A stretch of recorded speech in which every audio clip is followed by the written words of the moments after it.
Annie Ernaux, prix Nobel de littérature.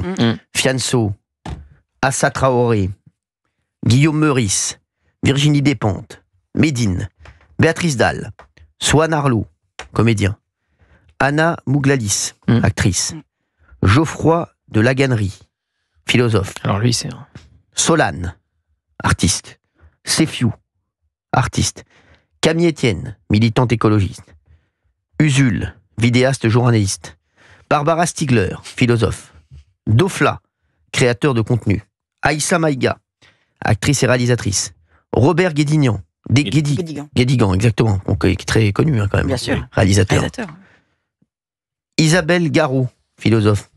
Jérémy Nadeau, acteur. Et Blanche Gardin, comédienne. Rendez-vous le 22 mars. Rendez-vous le 22 mars. Donc ces artistes, bon, pas non plus, voilà. Au niveau des carrières, bon, on n'est pas sur Jean-Paul Belmondo. Ils se sont trompés sur Guédiguian. C'est exactement, c'est moi qui ai raison. Oui. C'est moi qui ai raison. C'est Guédiguian, il y a un exactement, c'est moi qui ai raison. Voilà, exactement. Guédiguian et Ernaux, c'est les deux seuls noms. Bon, au-dessus de la mêlée. De tout le reste. Après, non, mais c'est vrai qu'il n'y a pas Alain Delon et Jean-Paul Belmondo.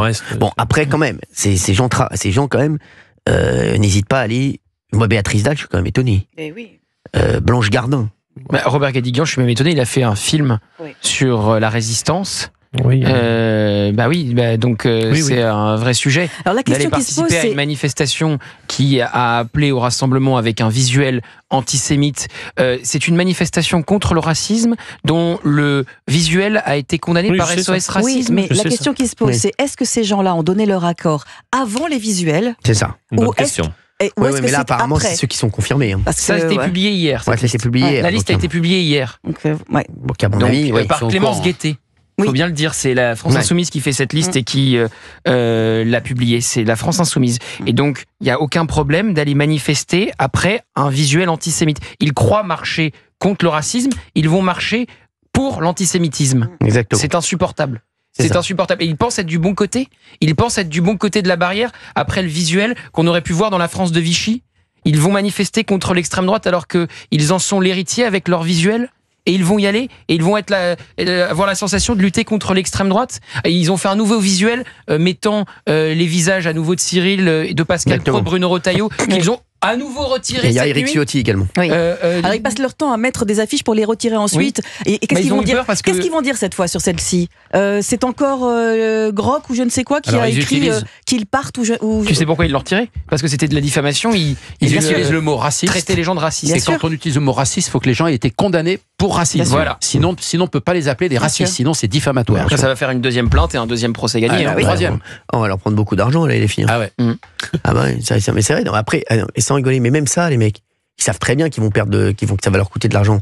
C'est pour ça qu'ils vont jeter l'argent par les fenêtres. Vous imaginez en plus l'amateurisme, quoi. Bien sûr. Ils font des affiches, ils les retirent tout de suite. Pascal Praud, qui hésitait à porter plainte sur la première, a dit qu'il allait sans doute porter plainte sur la seconde, le taxant de raciste. Moi, je porte plainte sur les deux. Bah oui, j'espère bien.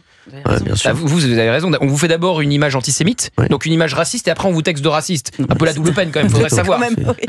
C'est énorme. Donc c'est énorme. C'est ça. Vous subissez une attaque raciste, et après vous dites que c'est vous le raciste. Moi, j'aimerais bien faire gagner l'argent à un auditeur d'Europe 1 qui en a besoin. C'est une bonne idée. Super idée. C'est pas mal ça. Ouais, ça je le ferai. Bravo. Bien vu. Je le ferai. Bravo. J'espère que c'est pas Louis Boyard qui va nous appeler parce que vous avez vu, Louis Boyard va siéger seul au conseil municipal de Villeneuve-Saint-Georges. Il a été exclu de la propre liste. C'est Garou le mec, celui qui n'a jamais été seul au moins une fois dans sa vie. Ces colistiers font un groupe sans lui. Je sais. Ils l'ont basé du groupe. Comme même ton groupe n'a plus envie de toi. Ah non, mais c'est sûr, c'est chaud. Qu'est-ce que vous pensez de cette personnalité là voilà, il y a des gens, il y a Guillaume Meurice, toujours là dans les bons coups lui. Guillaume Meurice, il pourra dire de Benyamin Netanyahou que c'est Hitler sans prépuce tranquillement dans cette manifestation, il ne choquera personne. Anna Mouglalis aussi, je suis étonné. Très étonné moi. Elle est très engagée politiquement. Ah oui. Oui, mais bon, on peut être engagé politiquement et ne pas aller à une manifestation antisémite. Moi, je connais plein de gens à gauche qui vont faire l'impasse sur cette manifestation parce qu'elle est entachée. Bien sûr, elle est entachée. Elle est entachée. Mais la question, moi, que j'aimerais bien leur poser, certains d'entre eux, ça m'intéresse pas, mais j'adore Guédiguian, j'adore ce qu'il fait. Ernaux, ça reste un écrivain. J'ai envie vraiment de savoir ce qui, alors qu'il y a eu cette affiche, ce qui les amène quand même à maintenir leur nom, ou à l'avoir donné. C'est-à-dire, comment ils s'en expliquent. Voilà. Parce que ceux qui seront présents le 22 mars accréditent l'affiche antisémite. Oui, ils ne peuvent pas dire on ne savait pas. Être présent, c'est dire que, pour finir, bon, c'est pas grave. Quoi. Oui, voilà, c'est pas grave. Au minimum. Être présent, c'est au minimum dire que l'antisémitisme, c'est pas si grave que ça. C'est-à-dire, ils n'auraient pas dû faire ça, mais au minimum. Il y a le fameux mais. Parce qu'on peut mener un combat contre l'extrême droite. Ça, c'est la liberté de chacun de dire. Mais à deux conditions. Ne pas le faire avec les armes et les outils de l'extrême droite, et ne pas qualifier une personnalité, en l'occurrence Cyril, comme représentant de l'extrême droite, sans en faire la démonstration. Or, personne n'a pu en faire la démonstration. Mais certains s'en accommodent très bien. Je prends le cas de notre ami Gilles Verdez, et qui nous dit, c'est dégueulasse, l'affiche est dégueulasse, je le reconnais, l'affiche est même antisémite, mais il aurait été à la manif, il aurait été à la manif. Mais je vais aller marcher, mais je comprends pas ça. Mais malgré tout, c'est une ligne rouge, mais c'est pas tant une ligne rouge que ça. Ça, c'est une bonne question. Est-ce qu'il irait à la manif du 22 mars? Ah, moi, je pense qu'il irait. Si, il m'a dit oui. Je lui avais posé, je crois. C'est quand même une manifestation contre nous. 01 80 20 39 21. 01 80 20 39 21. Vous nous appelez. Ah, bien sûr, il dit qu'il irait. Mais les gens il sait que les gens qui manifestent ce jour-là le détestent parce qu'il est dans le groupe qui est le nôtre. Oui, mais qu'est-ce que vous voulez? Si Gilles Verdez, voilà, vous savez, voilà. C'est pas lui qui pense. C'est qui pense? C'est les autres. Voilà. Ah oui. Je pense pas que ce soit c'est lui. Vous savez, c'est au gré de ce qu'il entend. Oui. Voilà. Demain, c'est le dernier qui a parlé qui a raison. Demain, il va passer une semaine avec vous. Bah, il va dire, bon ben voilà. Il faut au moins 2 mois, là, je pense. Oui, 2 mois avec vous. Oui, voilà. Bah, oui. Il va passer 2 mois avec vous. C'est vous. Est-ce que vous avez envie de passer 2 mois avec nous? Surtout ça. Non, mais c'est la vraie question qu'on se pose quand même. Il y a Olivier Faure, qui était ce matin sur BFM. Il a condamné la réaction de Jean-Luc Mélenchon. Moi, je vois, tout le monde condamne. Voilà. Mais j'aimerais bien savoir ce qu'ils vont faire après, parce qu'il y a eu quand même cette alliance qui est quand même gênante. On va écouter ce qu'a dit Olivier Faure. Je trouve ça surtout insupportable. Insupportable quand on commet une faute, et ça peut nous arriver. Et il est possible que cette affiche n'ait pas été produite par Jean-Luc Mélenchon lui-même. Mais dans ces cas-là, qu'est-ce qu'on dit? On dit, écoutez, c'était absolument ce que je viens de dire. C'était insupportable, c'était inacceptable. La personne qui a réalisé cette affiche, eh bien, elle sera sanctionnée. Et nous allons veiller à ce que dans notre propre mouvement, désormais, tous ceux qui pourraient être sur une forme d'ambiguïté avec l'antisémitisme, eh bien, soient exclus. Ça, ce serait une réponse qui me paraîtrait parfaitement normale, légitime. Mais on ne peut pas avoir des gens qui manifestent le samedi pour l'antiracisme et contre l'antisémitisme, et puis le lundi avoir des gens qui font le contraire. Oui, mais le pas de deux qui est fait tout le temps du côté de Olivier Faure et du PS. C'est un pas de deux, ça. C'est un coup main dans la main, un coup on lâche la main, un coup on se remet les mains dans la main. On peut plus suivre. On ne peut plus suivre. Alors, ce matin, sur Sud Radio, Jérôme Guedj a dit c'est fini, plus jamais le PS n'ira s'associer avec LFI. J'attends de voir. Alors, Olivier Faure est devant un congrès en juin qu'il peut perdre, et ses opposants peuvent s'aligner sur une orientation plus jamais avec eux. Je suis persuadé qu'il y aura un avant et un après cette affiche, voilà, pour la première fois à ce niveau-là, et qu'un très grand nombre de personnalités à gauche ne repartiront pas avec les insoumis. Tu y crois? Est-ce que certains le feront encore pour des raisons électorales? Oui, mais je suis certain que Glucksmann ne fera pas machine arrière. Il l'a déjà fait deux fois. Certain. Mais là, je pense que, vu ses déclarations de ce week-end, je pense que vraiment la rupture est il a fait totale. une campagne entière, Olivier d'Artigol. Il a fait une campagne entière contre Jean-Luc Mélenchon qui a duré des mois, qui est la campagne des européennes. 2 jours plus tard, il acceptait le nouveau Front populaire avec des lignes rouges qu'il avait fixées, notamment de qualifier le Hamas de groupe terroriste. Même ça, il n'a pas réussi à le faire mettre dans le programme du NFP. J'ai ajouté un élément, Gauthier.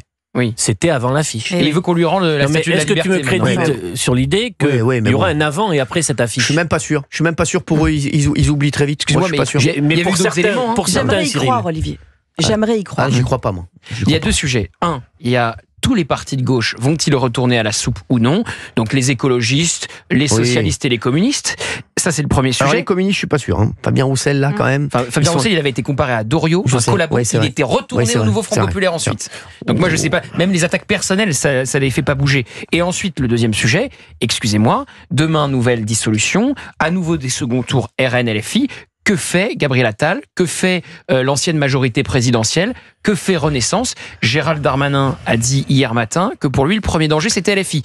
Donc il faut aller jusqu'au bout. Est-ce que c'est un vote blanc? Est-ce que c'est un vote RN? Et surtout, est-ce que vous arrêtez, en ce qui concerne Gabriel Attal, d'appeler à voter LFI? Tu as raison sur la séquence européenne et après législative, mais avec une dissolution qui a créé la surprise, la sidération, avec le sauf qui peut, et en effet, cette alliance qui est allée au-delà de la gauche, y compris vers les macronistes, pour des raisons électoralistes. Sauf que là, tu as davantage de temps pour préparer la législative qui peut venir un an après la dernière dissolution, c'est-à-dire dès juillet, avec des congrès qui vont clarifier les orientations politiques au Parti socialiste. Donc, il y aura une maturation qui peut permettre la rupture. L'électorat centriste ne comprendrait pas qu'on retende à nouveau la main au LFI. Tu as énormément de personnes, je les croise dans la rue quand on discute ça, qui disent plus jamais. Ils disent on n'ira plus. Oui, mais c'est comme Édouard Philippe qui a appelé à voter communiste. Non, mais là, je parle de l'électorat. De l'électorat, oui, c'est sûr. Non, l'électorat. Je crois plus en l'électorat qu'on. Ah, mais là, je te parle. Mais qui peut faire pression dans les responsables politiques. Je crois plus en l'électorat. Je suis d'accord. Là, c'est plus grave. Ils perdent la législative partielle en Isère. Ils perdent Villeneuve-Saint-Georges avec des scores certes encore élevés, mais un électorat qui était allé vers eux n'y va plus. Tu sais quoi, Olivier? C'est pour ça. Si un jour il n'y a plus d'alliance des socialistes avec LFI, ça sera que pour ça. Ça sera pas idéologique. Bien sûr. Ça sera juste parce qu'ils seront devenus trop puants. Et donc il faudra plus s'allier avec eux. Ah non, il n'y a pas les deux. Idéologiquement, on a compris que ça ne leur suffisait pas. Je t'assure, pour avoir des discussions avec un certain nombre d'entre eux, qu'il y a des dirigeants politiques de gauche qui, suite à cette affiche, s'ils disent c'est fini. Mais enfin, les dérives antisémites étaient déjà là. L'affiche, c'est le coup ultime. Tu peux créditer qu'il y a aussi des gens de gauche encore avec une colonne vertébrale. Mais il y a le Pivec campé à Tel Aviv, l'antisémitisme résiduel, bien sûr. Toutes ces choses-là ne leur suffisaient. Le Hamas qui est un groupe de résistants, le refus de condamner et de dire que le 7 octobre c'est un pogrom. Il y a quelque chose de très particulier à cette affiche qui n'avait jamais eu lieu dans la communication politique des dernières années. Bien sûr.